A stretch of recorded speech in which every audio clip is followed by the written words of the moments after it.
leather gloves, we're slapping in hands. Popcorn and peanuts, we're working the stands. Pink cotton candy, love on a stick. He's chasing the beer, the circle the lips. Play ball, play ball. Load up the bases and smack it right over the wall. Play ball. Play ball. Good evening, ladies and gentlemen. Welcome to Laughter Saves Lives Live. Here on Strong Island Television, Paradise Studios in beautiful downtown Massapequa. And today's show is brought to us by Barasch and McGarry, lawyers for the 9/11 community. You're all over that. You are I'm all so over good that. at it. Thank you, Michael Barasch, for your support and your sponsorship. Buy me some peanuts and cracker jacks. Look at what we got here. Yeah. People, if you watch our show every week, it says, what does it say on the screen? It's Johnny Plug time. For years, he's here. He's here Now in you know studio. the Our man biggest behind the fan texts. came from New Jersey. What exit? 91 Exit 91 on the Parkway. Parkway. There it is. It's Johnny Flood time. How did you get up there? How did you do that? I don't know how he did it. Oh, Oh, I was just going to ask how he did it. came all the way from Jersey. Made some interesting stops along the way. He was a big Met fan. Stopped at, I was going to say Casey Stengel. You stopped at Gil Hodges. Gil Hodges' grave. He stopped at Citi Field in the parking lot where Shea Stadium's home plate was. Yep. And he got here nice and early. I was going to buy him dinner, but he already ate. That's the trick. Okay, I saw the pizza joint as I came off the station in Massapequa. It's like dinner's Right ready. there. I wish I would have known you want to get there that early. I would have bought you dinner. But thank you for being here. Yeah. A Marine hero in our studio tonight. So thank you for making the trip. Yeah. And Not a problem, when John. Richie and I are snuggled into bed, you'll still be traveling. Yeah, a little bit. Maybe. Maybe we'll drive you. So maybe I'll drive you like to Belmore for the Long Island Railroad. We'll see. So I wanted to have him out here from the beginning because he came so far, Rich. Yeah. I mean, sometimes it's hard to get you to come here, right? He came all the way from Jersey. Babylon, yeah. From Babylon. I'm calling Richie. We got a show tonight. Thank you for being here, Rich. New haircut. Look at Richie. Turn a little bit. What was the tongue? What was the tongue for? What is the haircut tongue thing?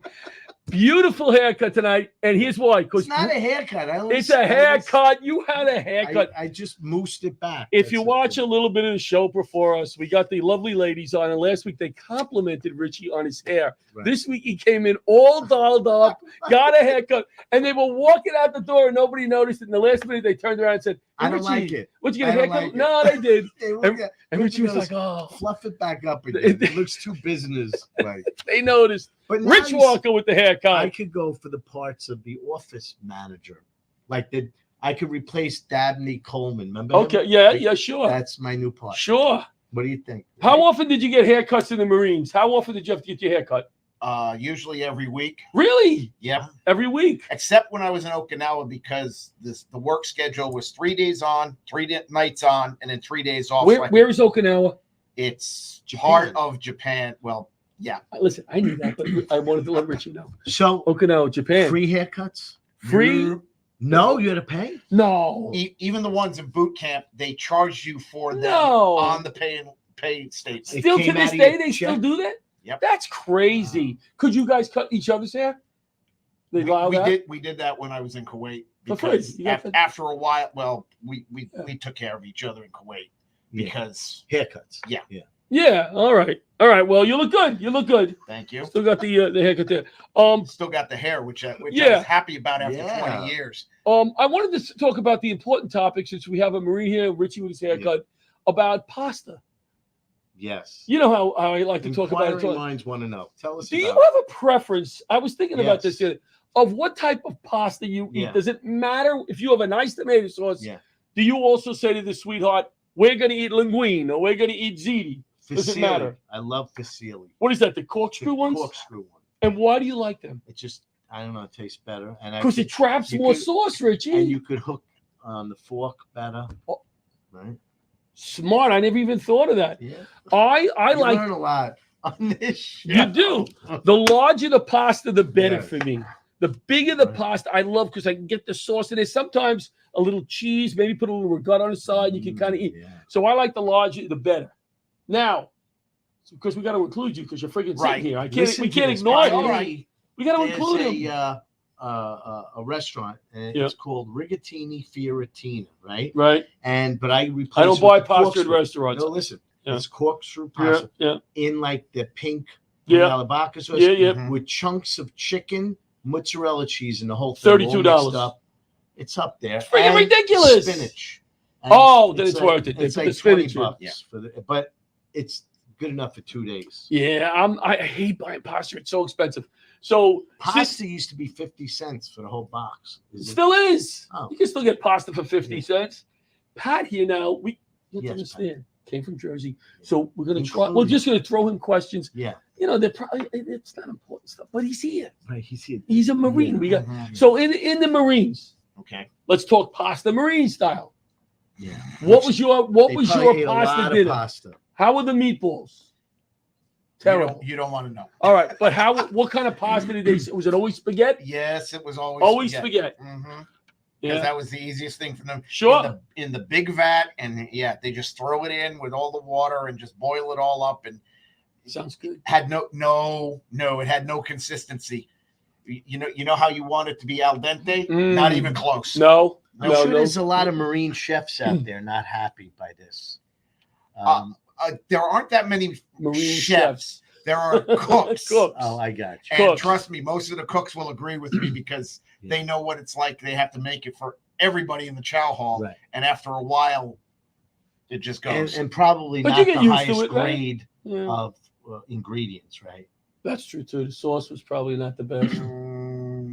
I Very think- liquidy, you said? I think I'll go no comment because of All right, some good. of the things I saw on mess duty.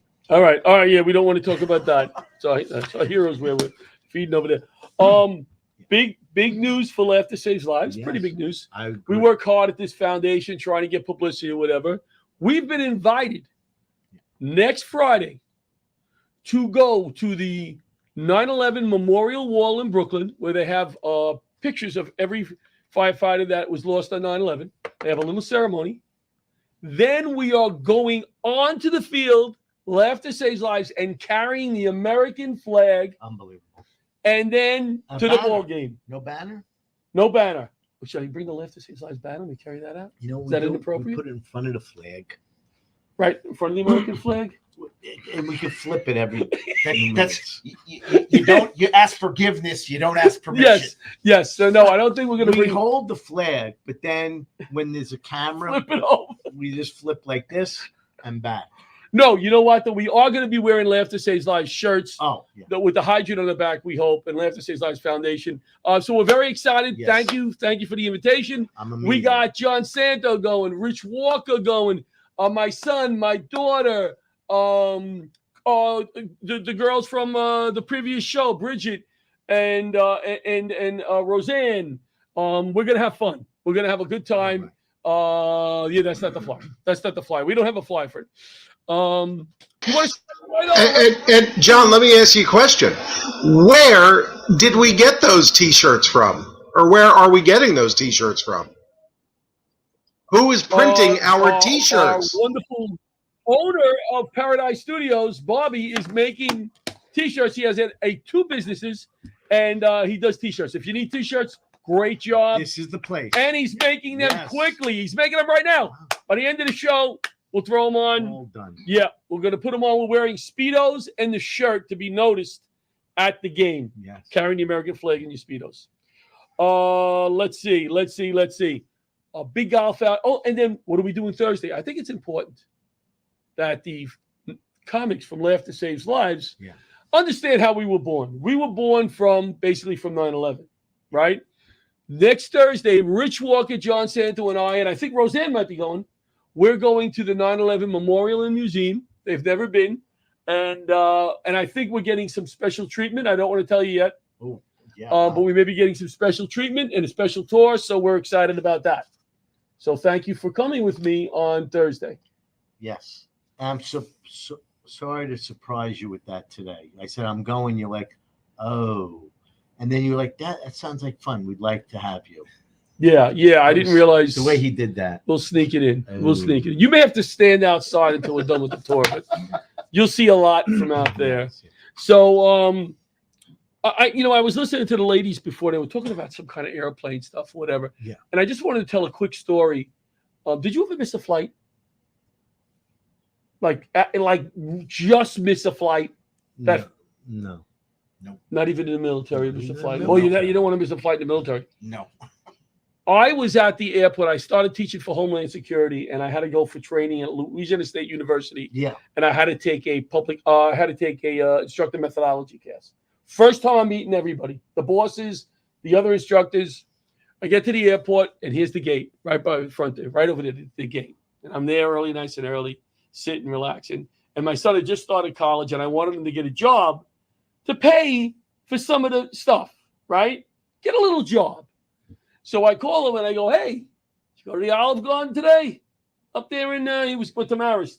He goes, yeah, I went up there. He goes, I had to fill out an application. They told me it would take 2 hours, so I left. I go, excuse me? What do you have to do? What do you mean take 2 hours? You didn't stay. No, now we're going back. Are you crazy? I'm screaming and yelling, right? He's screaming and yelling. I hang up the phone. Well, I don't hang it up like that. I hang up the phone. I look up, and there goes the gate, closing the door. Wow. And I'm like, I run over, and I go, ah! The next plane was the next morning. I walked in with my luggage to the instructor methodology class late my first day. Would they put you on the next flight? That was the next flight the next day. There's not a lot of flights going into Baton Rouge, Louisiana. Right. So they asked me, and I go, oh, there was a cancellation, hoping they would never look it up or whatever, Well, now they know. So here's what we're going to do. We're going to go to break, and we're going to come back with our first guest. He's here. Pat McDonald. Continue with Pat a little bit.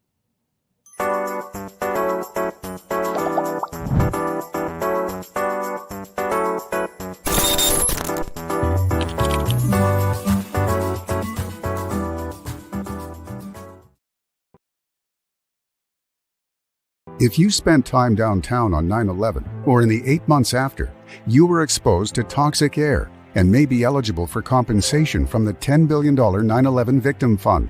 But most people who qualify still haven't claimed what they're entitled to. I worked downtown. I didn't die. I was an office worker. I felt like there were others who deserved the money more than I did. A major reason people haven't claimed the money they're due is guilt. They feel guilty claiming funds when others died or were first responders. I heard there were 9/11 funds, but because I wasn't a first responder, I did not apply. You do not have to be a first responder to qualify.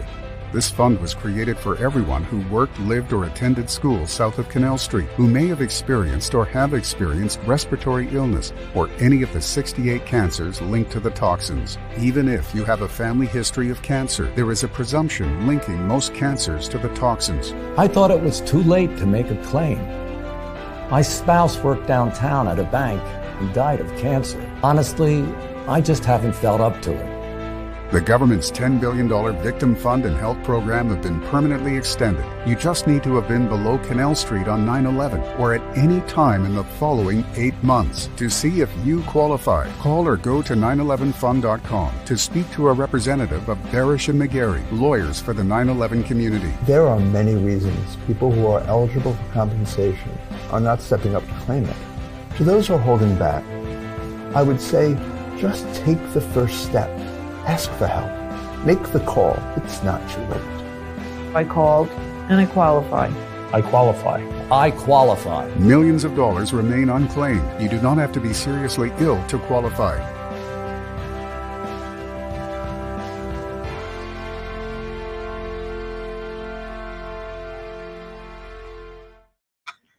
And we're back. Look at this. Look at this already with Bobby. Bada bing. You like that? Wow. That was fast. All right. Let's do some pickleball. Wait. Let's do some pickleball.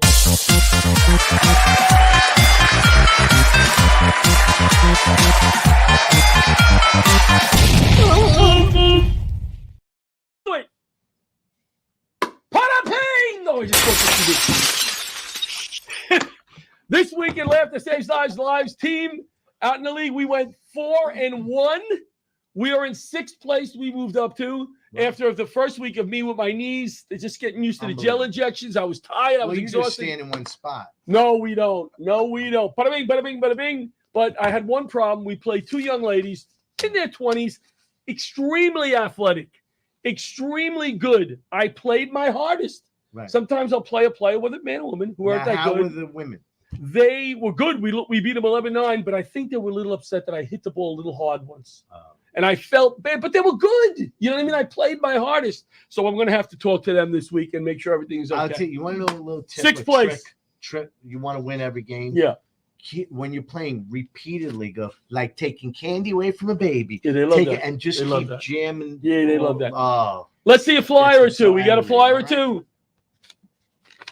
Flyer or two, no flyers, nothing. All right. 11/22 is our gala. Please put that on your calendar. Almost Gala. Big comedy show. Fundraiser. We're looking for sponsors. We're looking for raffles. So be there. All right.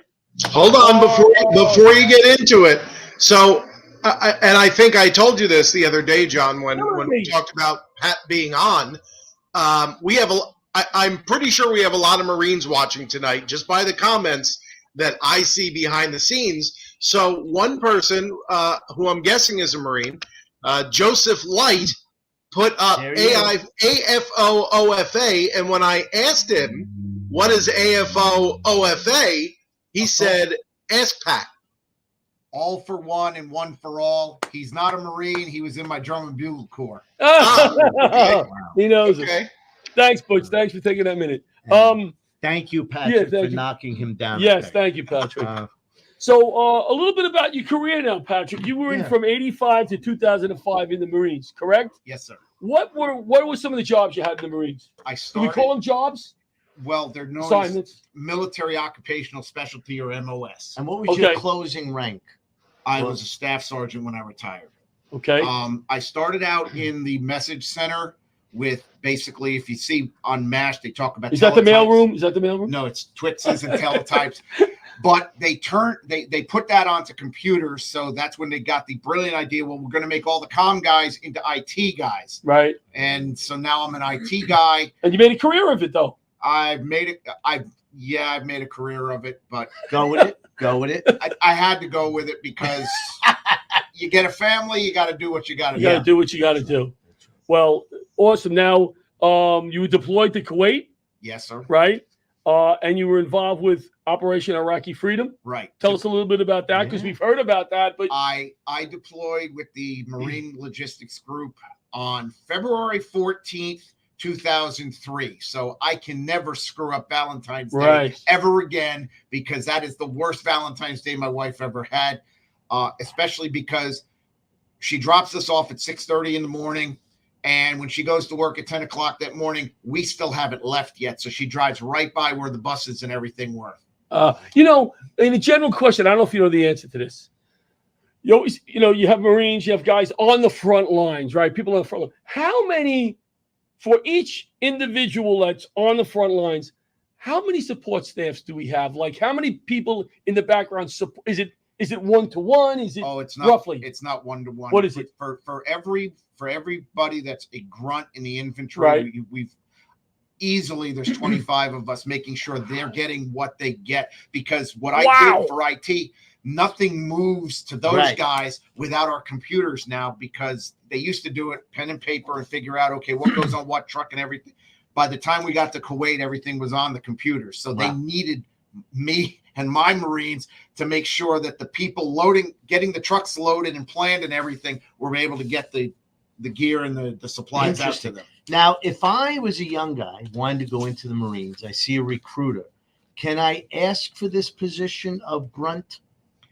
If you ask to be in the infantry, they're going to snap you up as fast as they can.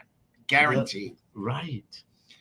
The infantry, and I don't mean to put them down. That job is very important. But are those the guys that maybe are less educated before they went in? Is that a fair statement? Like, they didn't go to college, or is that a fair statement or not? Some of them. That's probably the fairest way to put it. And some of them wanted to do that job? Some of them actually do, especially if they've got grandfathers and fathers and uncles and Right. whatnot that have been in the Marines. Some of them want to go in and do it that way. How fast is growth? I start at the bottom. I'm private, third class. Depends, whatever. right? It depends. Because I had a little college before I went in. I got out of boot camp as a private first class, so I was technically already promoted when I graduated for Paris Island. About another 6 to 12 months, you get your next promotion to Lance Corporal. Sometimes they're meritorious. I got meritoriously promoted to Corporal in June of. What does that mean, meritorious? What did you do? I was checked out by a board where they kept asking me questions and made sure that I actually deserved to be promoted rather than just waiting the time. Right. And I actually got on my promotion warrant to corporal because it was meritorious. I got the signature of the recently departed General Al Gray, who was he wasn't the commandant when I got promoted. He became the commandant the month after. Oh, so I got one of his last ones as a 3-star general before he became the commandant. So nowadays you could just go to your superior and go, "This isn't working out for me. I expect the promotion next time." Not in the Marine Corps. No, so. Maybe in Space Force. Sorry about Space that. Force. Let me ask you this, or make a comment. But from when my training in the fire department, it's semi-military, a lot of the training, Right. and we talked about if there was a terrorist attack and all of this, and you're probably aware of this, but I'm just going to bring it up. The bad guy, the enemy, would rather wound you than kill you. Do you know why that is? No. Because now we got to go out with 4 guys to get that guy off the battlefield. Gotcha. You know what I mean? As opposed You're a to target. he's dead and we don't have to not worry about it, but ultimately get him. Marine Corps. No, you never leave him. I'm not saying you leave Yeah. him. What I'm saying is you're going to go get him. But if somebody's injured, you got to get him right now, this second, to get him so he doesn't. So you're putting a lot more guys exposed. Right. Good. Like And if you gals. were And out gals. there, John would be Yes. like, "Let him go. He wasn't that good. No. He wasn't that good anyway. No. He was dragging us down." No, we have to go to commercial. All right, so let's look what else. Pat, it says here we said Kuwait. What was Kuwait like? Hot, right? We were in the middle of nowhere. What's nowhere? The desert? Yeah. Okay. Honestly, the only thing that we could see was the plume from a petrochemical or refinery that was probably about 10 kilometers away. How far is kilometers for us? Probably about at least 6 to 7 miles. Okay. Right. And we had a berm surrounding the camp that inside the berm, because they wanted to make sure we didn't do anything stupid inside the camp, you could not have the weapons loaded inside the camp. Interesting. Really? Got outside the berm, that's a whole different story because we didn't know who was on the outside when we were going into Kuwait City and to get the supplies and bring stuff back and whatnot. Patrick, you're giving away a lot of secrets. No. Is there it's any not that any way. interesting Wow. any interesting stories that you can tell us? Oh yeah. That after it was over, you went like, "Wow, I can't believe I was involved with that operation." That you can tell us. I know there's a lot of stuff that Like you. a series of computers going down. Well, to be honest, I'm the kidding. one time That was that terrible. I had to drive from the camp to Kuwait City. Yeah. And at that point, we were not supposed to have. I mean, we would put the magazine and load the weapon, but we weren't supposed to chamber the round. I was the one driving my lieutenant with me, and as soon as we got outside the berm, I had my pistol on my lap. I picked the pistol up, I chambered the round, and I put it back down. And the lieutenant's like, "I think that's a good idea." Yeah, I would think so. Because this was also after the time where we had a couple of the DOD contractors get ambushed at a traffic stop. I'm sure most people know what DOD is, but just tell us. Department of Defense. Thank you, because there's a lot of abbreviations they use. And And- other outside contractors as well, right? Yes. That's what the Department of Defense contractors are. They're outside companies, or Yes. Yes. Wow. In fact, I work for one right now as a subcontractor down near Joint Base McGuire, Dix, Lakehurst. So you're still attached. You're still attached to the. I the am. military. Of course, the company I work for actually found me. I didn't actually go out there looking, and somehow they found me on Indeed. Next thing I know, I'm working for a Department of Defense contractor.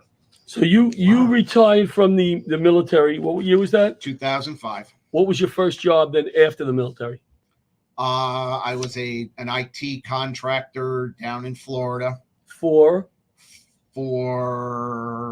still military related, right? No, well, kind of. It was actually refreshing the computers, the Dell computers that they were using at Northrop Grumman in the Orlando, Florida area. Okay. Interesting career. Very interesting career. Now I'm going to put Butch on the spot. Don't bring Butch up. Don't. But they actually let Butch in the Pentagon when I was recognized as the 1996 Joint Staff Service Member of the Year. Wow.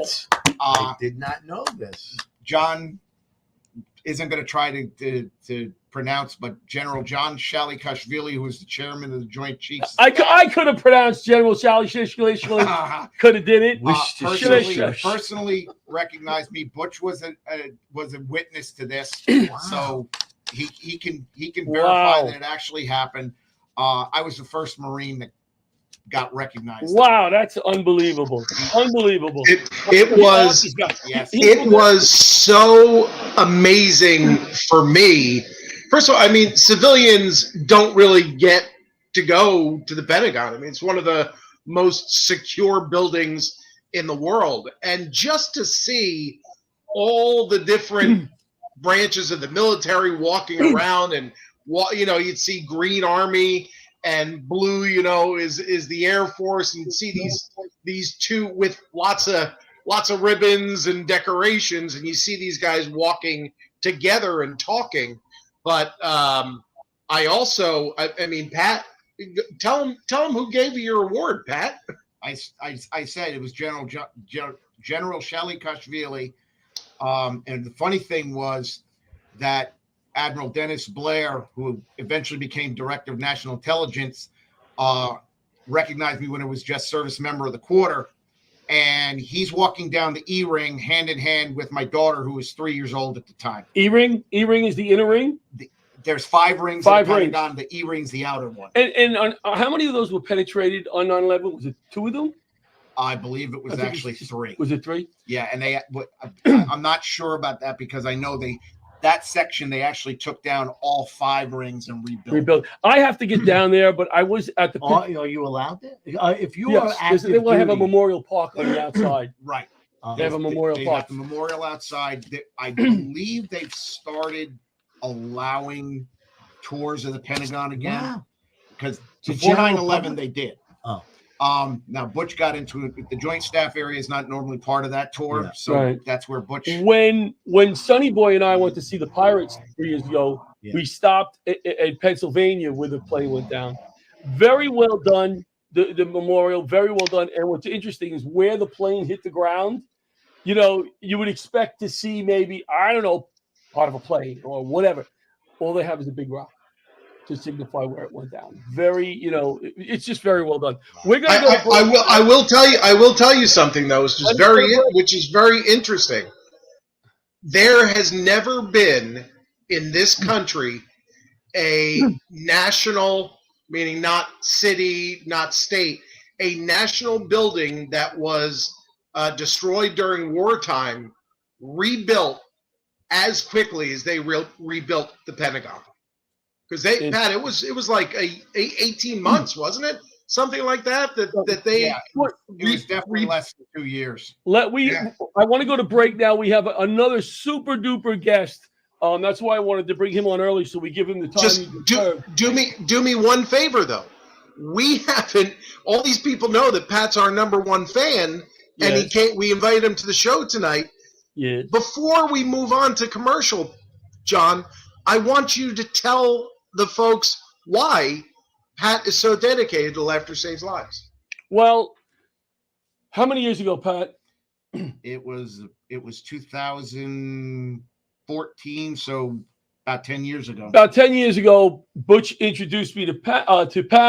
He had a relative, Emma, a young girl in high school. My goddaughter. Your goddaughter who's in high school in Florida was it brain cancer? What was it? Osteosarcoma. She had to have part of her the bone in her leg removed. Dancer. While you're talking, sweetheart. we're gonna put some pictures up also while you're talking. Dancer, sweetheart of a girl. So we went down to Florida. We did a show, raised some money for Emma. Emma ultimately passed away how many years ago? She passed away not this past February, but February of 2023. This is her hip hop group that she danced with. And ever since that trip, this man has stayed in touch with us and never forgot what we did. And he's our biggest fan, and we appreciate him. And that is my daughter Taylor with Emma. They were the only two girls in the family, and they may be cousins, but they were sisters.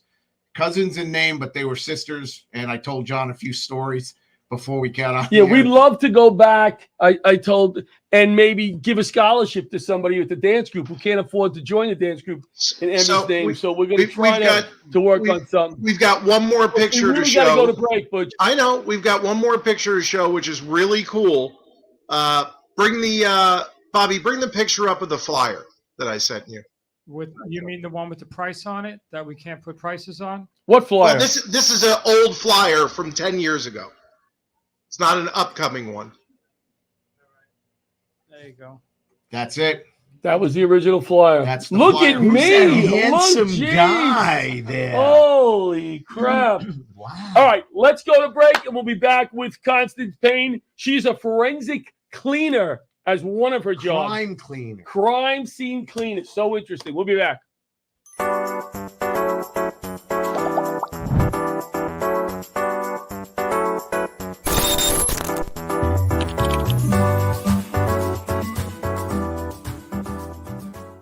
Hi, I'm Arthur Lee, founder, CEO, and inventor of LifeVac, a simple rescue device that could save a child's life in a choking emergency.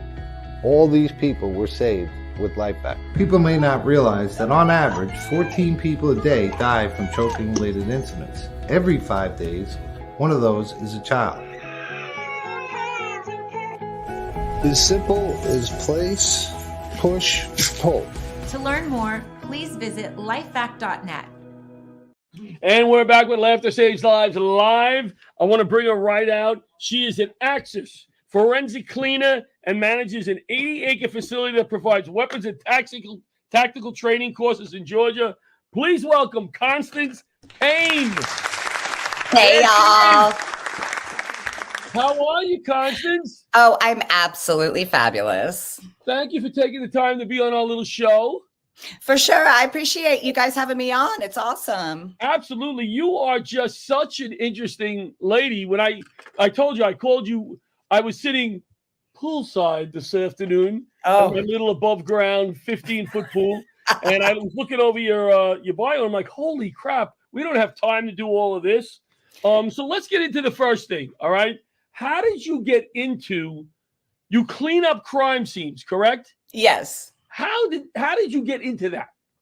Well, actually, it was kind of funny because the lady that I bought my house from, she owned a forensic cleaning company, and she was like, "Hey, you're kind of messed up. You want a job?" And I was like, "What are we doing? I like money, and I've got a background in tattoo art and everything, so I know about, like biohazards and things like that, and bloodborne pathogens." So I took the job and learned a lot, and then I opened my own company. So now, who calls you to clean up a crime scene? I get a lot of recommendations from people, and then it's the families that call me. Oh, so it's not the police or the DA or anything like that? Because I don't work for the government. I'm a private contractor. All right. So when the police go, okay, we've had enough information. We scrape the scene. We can't get any more. We turn it back to the family, and then the family will call you. Yeah, because they can recommend me. They'll recommend other companies. I give the best prices in the county, and I care about what I do. So usually I'll get the call. Wow. Interesting. Wow. Your question. You don't see a lot of that in movies, after the whole house was all blown apart with everybody in it. And then who cleans it up? Like, yeah. Well, you clean up more bile than like a bloody scene.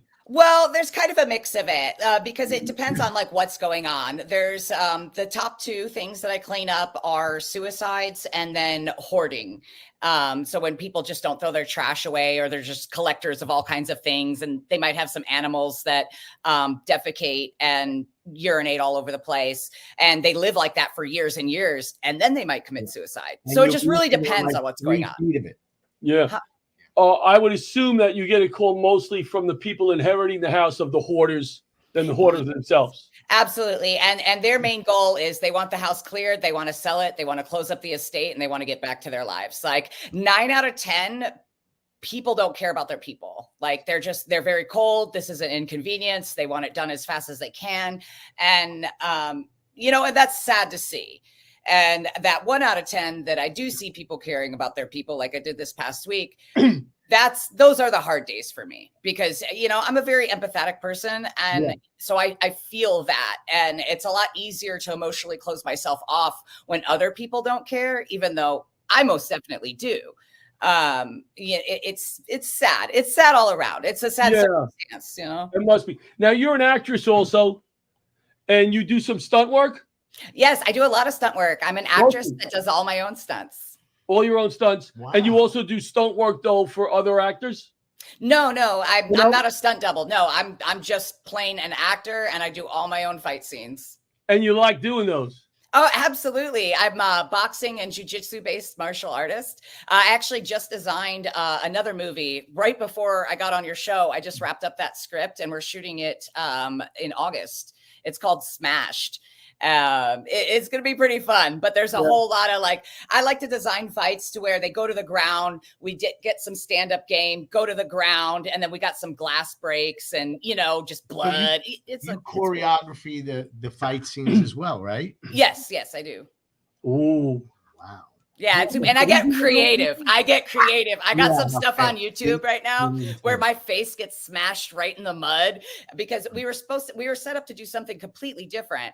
And then the rain came, and then I designed the fight. I was like, there's a mud pile right there. This fight is going to end with him in the mud pile, smashing my face. Yes. What did you say about you being in the kitchen? I read something about you being in the kitchen. What was that comment? Oh, I'm not going to be in a kitchen baking muffins unless I'm slamming somebody in the face with a pan. That's not the kind of actress I am. I see all these casting calls where they're like, oh, we're looking for the young college girl or the meek, innocent wife. And I'm like, I can't apply to that. Like, I just, people write me into their movies. That's like, people come to me. I don't really respond to a whole lot of casting calls when it comes to you don't want casting calls where they're looking for delightful. Yes, that is not me. Now, you also have a lot of weapons training, right? I do. I do a lot of tactical training, clearing rooms and just shooting targets. I'm a hunter too. I butcher and slaughter my own meat. I also do some taxidermy and stuff as well. Wow. Imagine going out. Imagine going out a first date with Candace. Like you sit down and go, "Hey, she looks like a very sweet girl. Hey, what do you do, Candace? I do this, I do that, I do this." You're like, "Holy crap! I'm not going to upset this young lady." Yeah, it's pretty. It's actually hard to date. Nobody's really interested once they're like, "Oh, you're pretty," and then I'm like, "Blah blah blah blah blah." And they're like, "Don't call me pretty." Pow. Yeah. That's great. Now they run away. Do you do any gun stuff on movies, like making sure the scene is safe, like the whole Alec Baldwin thing that happened? Are you involved in any of that? That was such a travesty. That never should have been a thing. It never should have been a thing. That armor is completely at fault. I know a lot of the armory. Well, the armorer. That's what they call the person, right? Who's supposed to. Yeah, the armorer. Yeah. I know a lot of, just because I'm in the industry, everything goes to the grapevine. So there's a lot of back end information that I personally do know about that subject. Right. And it was not a good work environment. There's a lot of people that were at fault, but ultimately the fault is on the armorer. Because you say it wasn't a good work environment. Is that because long hours, little pay, not enough help, or? No, I mean, there are long hours on set, and depending on where you rank on the set is how much you get paid. But at the end of the day, there should never be live bullets on a set ever. Right. You shouldn't be using casual drugs after you wrap from set and firing live rounds out into the desert because you're wasted. Like that should never be a thing. Right. Well, So- what That do was you, part of what it? do you Well- chalk it up to? Inexperience of the inexperience, and then also just a plain foolishness. Like just there's certain safety protocols that must be followed and absolutely have to be followed. And when you start kind of being careless about that, that's when accidents can happen. I know. Like I think on some of the military bases. Tell me if I'm wrong. When I taught on military bases, they actually have like a thing outside. Like you can't bring a loaded gun inside, Right. and you could discharge it into a certain. Yep, you right? got the discharge barrel, and Right, I agree with Constance, because one time I went to the pistol range, the armorer did not do the preventive maintenance on the pistols the way they were supposed to, and we were doing quick fire where bring it up, take it off safety, fire, bring it down, put it on safety. You can keep doing that every time they turn the target. The one time I came up, fired the round, brought it down, put it on safe, and next thing I know, it went off and almost took my toe off. Oh, So yeah, I know that from personal experience, I know what Constance is saying is totally correct. Yeah, because a lot of the times they use like prop weapons, and then sometimes on sets they do use real weapons, and you've got to check them, recheck them, look down the barrel, you stick a pipe down the barrel and everything, and the actor has to check it, and like there's So the actor is supposed to check the gun also. Yes, absolutely. With the armorer. The armorer stands next to you and you look at it together. You look down the barrel. They stick a pipe, a string pipe cleaner down the barrel. And we're looking at it together. Everybody has this collective conversation of this gun is safe. You must hear this all the time. Why can't, in this day and age, they make a gun that looks like a real gun? Like what? They do. It just depends on what kind of set you're on, what kind of weapon they're looking for, because often and not is these fake weapons cost so much more. So it depends on the budget of the film. Yeah, you know what I mean? Like there's so many variables that go in with filmmaking, like, you know, from script to producer, budget, actors, like the list goes on. And when all those elements work together, you got movie magic. But if you fault on one of those things, we have a... I got a question for you, Constance. Even when you say this weapon is safe, do you still assume and handle it like it's loaded? Because that's the first thing we get taught. Well, that is one thing, is that a lot of times that when you're like actually aiming your weapon, you do aim maybe towards depending on the director's angle, you might be aiming towards a cinematographer or something like that to capture that angle. So yes and no to your question. It just really depends on the work environment and the style of movie we're creating. Is there any work that people can find you? Like if they went on, is there anything that we can find you in a movie or? Oh yeah, check out IMDb or my website, and it'll take you to a bunch of reels, a bunch of movies I've been in.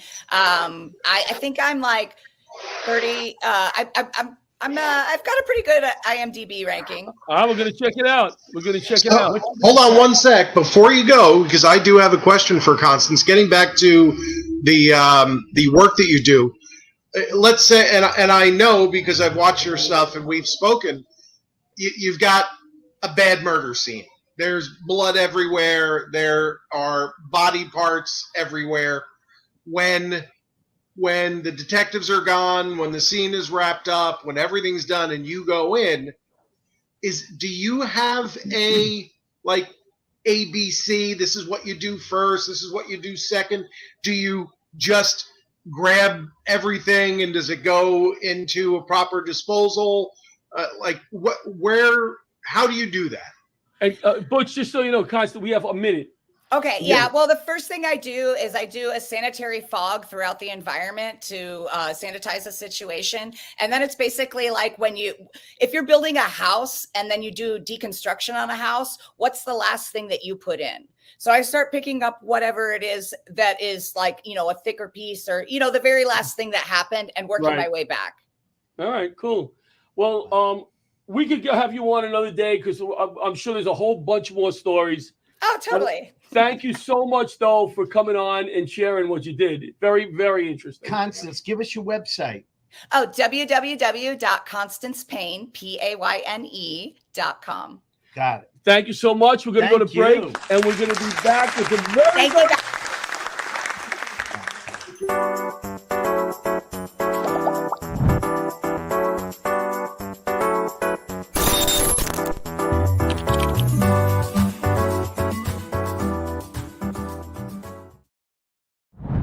All right. Is everybody having a good time tonight or what? That's what I thought. All right, so we are live, Paradise Studios, New York. Give yourself a round of applause for coming out tonight. Woo!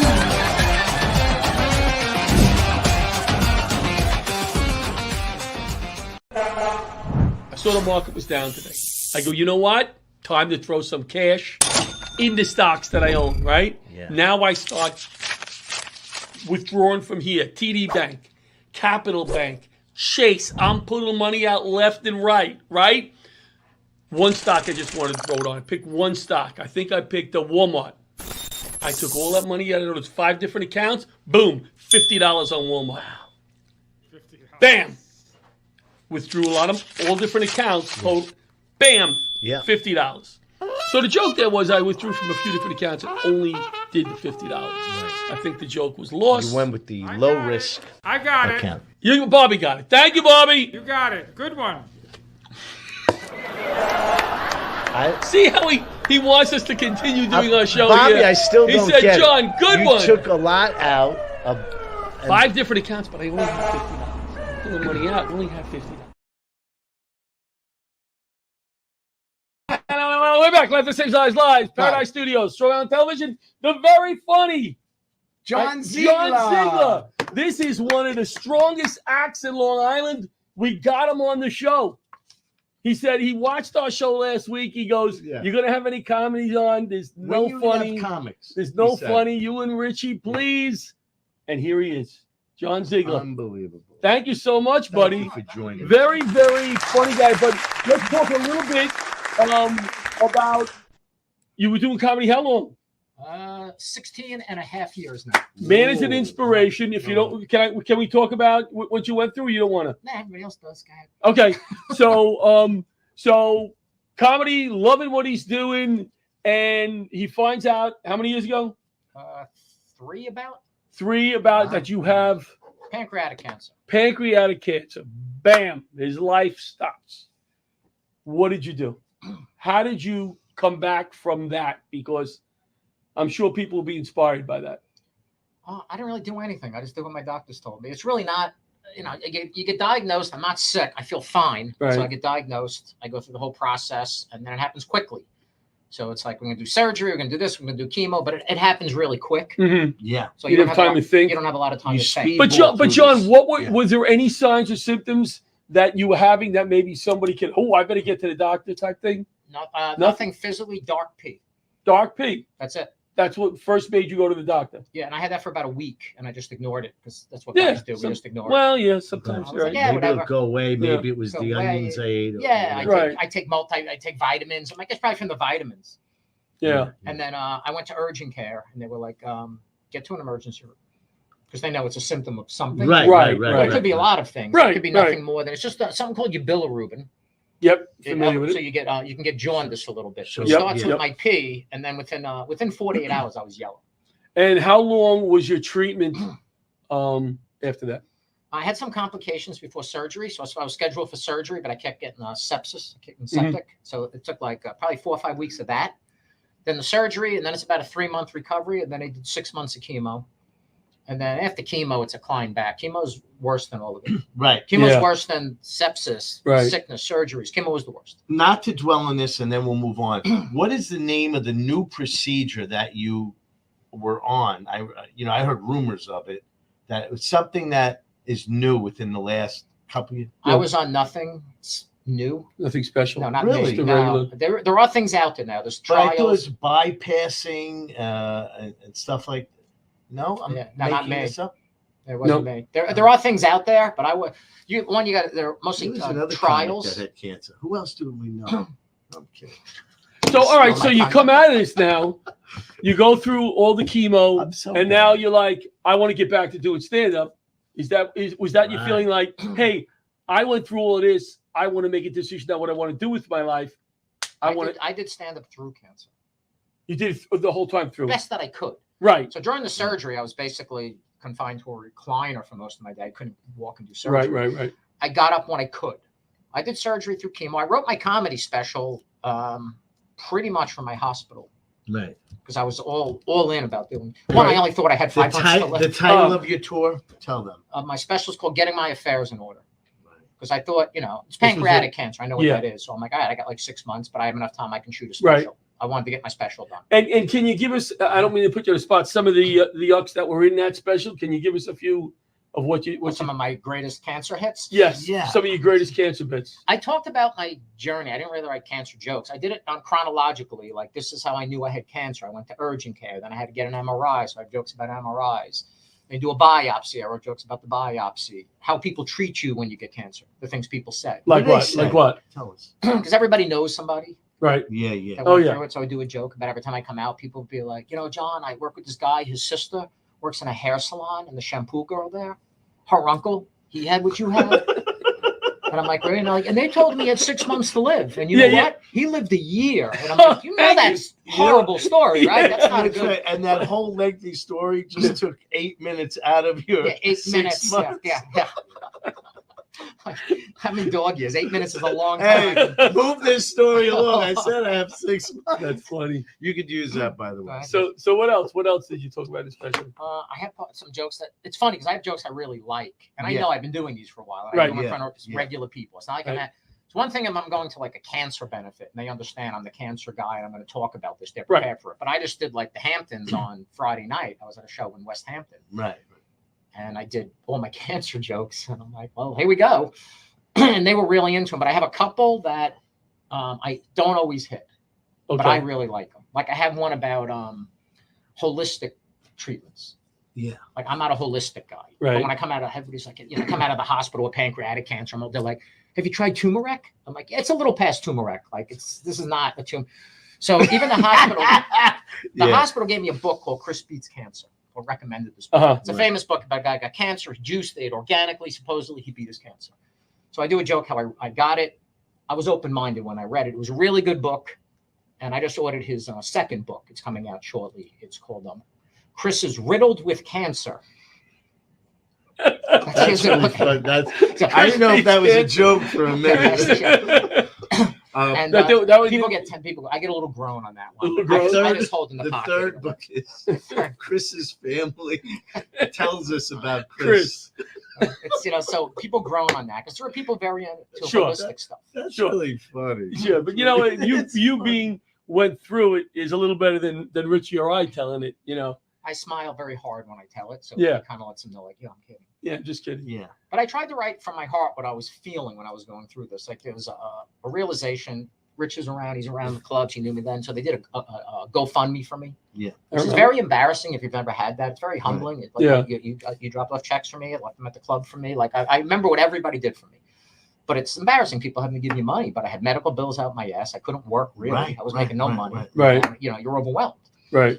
So I felt bad about myself because people were so nice. Like if I showed you the cards and letters I got from people I met once, like 3 years ago at an open mic, and they sent me not just the hey, get well soon, like paragraphs of things they wrote about how they met me. And I just wrote, here's a check. You just wrote, here's a check. Yeah. Feel better. Here's a check. Which I appreciate because most of those other cards, I'm just kind of like, nothing.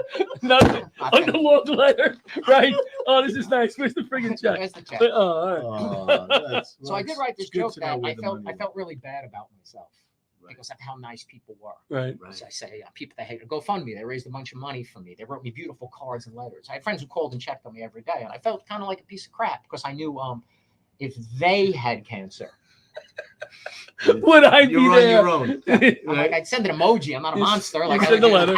You'd send a letter. But sure, people made me like my neighbors cooked lasagna. Wow. Oh, that's on nice. Steps, like, that's nice. Quilts. Like the AIDS quilt, they made me the John Ziegler quilt. Oh my God. That's like all the pictures of your life on. You know what? No joke. My wife, my apartment is a little bit of a memorial. Oh, is it? Still? Because we weren't married then. Right. I got engaged after I got sick. Right. I thought I was going to have to be married like 4 months. I didn't realize Right, I was going right. to pull out of this That's, yoga that's, life. that's how she felt too. And she loves you because she knows there was no insurance policy. There's nothing. She was getting Right. Oh my God, he's getting better. She made me a blanket off like Shutterfly, and it's just 20 pictures of me doing stand up, like on the blanket with microphones and at the club. So I have a. Is it kind of creepy? It is. I lay we have about 30 seconds. When I'm under the blanket, on the couch for ZB, I'm under the blanket. Sometimes I call it the shroud of Ziegler. My face is all over it. I'm just like this on the couch. So you know what you experience? The actual fine line between comedy and tragedy. It's right there. Yeah, I was on it. Yeah. John Ziegler, as you can see, he's a funny guy. He is doing 11/22. He is headlining. Richie's just finding this out. Richie thought he was headlining. Oh. He is headlining. I'm hosting. You told me I was hosting. Well, you're just serving the lasagna now. We had a Richie John, but John is going to be on our Almost Gala 11/22. Come out. This guy is funny. You haven't seen anything yet. And where do you want to plug? Where are you what are you going to be next week? How do we find you? This Friday night, I'm going to be in Ocean Beach with Dennis Rooney and Chris Roach at Fire Island. Oh, what a show! What a show! Solid. Thank you. No, thank you guys. Thank you, Pat, for coming on. We'd love to have you back. Do a little more time next time. Thank you to Candace. Thank you for Butch for not coming on 5 more times. We are going to be back next week. We're going to Coney Island on Thursday and Friday, and we are going to the World Trade Center Museum on Thursday with you guys. Good night. We're going to the diner. Thank you. Laughter Saves Lives Live.